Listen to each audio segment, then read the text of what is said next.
Hello, আজ আমি অনেক দিন পর রান্নার ভিডিও নিয়ে এসেছি। আজকে আমি বানালাম মটরের ঘুগনি। মটরটা সারা রাত জলে ভিজিয়ে রেখেছি। একটা আলু টুকরো করে কেটে নিয়েছি, দুটো পেঁয়াজ কুচিয়ে নিয়েছি, আদা রসুন টমেটো কাঁচা লঙ্কার একটা মিক্সিতে পেস্ট বানিয়ে নিয়েছি। এবার কড়াইতে সর্ষের তেল গরম করে নেব। তার মধ্যে জিরে তেজপাতা শুকনো লঙ্কা ফোড়ন দিলাম। টুকরো করে কেটে রাখা আলুটা প্রথমে ভেজে নেব। আলুটা ভাজা হয়ে গেলে ওর মধ্যে পেঁয়াজটা দিয়ে দিলাম। এবার আদা রসুন টমেটো কাঁচা লঙ্কার পেস্টটাও দিয়ে দিয়েছি, আর নিলাম হলুদ, পরিমাণ মতো লবণ, জিরের গুঁড়ো আর লাল লঙ্কার গুঁড়ো। এবার মশলাটা কষিয়ে নেব। মশলার বাটিটা ধুয়ে জল দিয়ে দিলাম।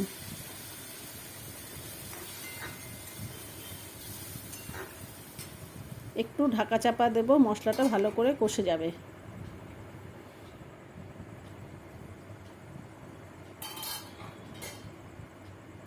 আমি একটু চিকেন দেব এর মধ্যে।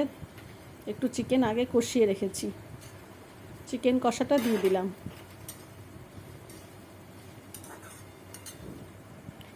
এবার মটরটা আগে প্রেসার কুকারে সেদ্ধ করে নিয়েছি দুটো সিটি দিয়ে। এবার মটরটাও দিয়ে দেব।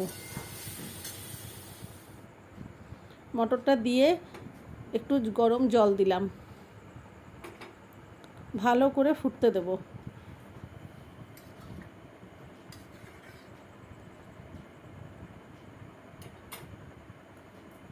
একটু ঢাকা চাপা দিয়ে দেব যাতে ভালো করে ফুটে যায়।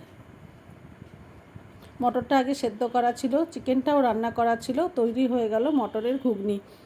সন্ধ্যাবেলা মুড়ি দিয়ে জলখাবারের সাথে ভালোই লাগবে এই মটরের ঘুগনিটা খেতে।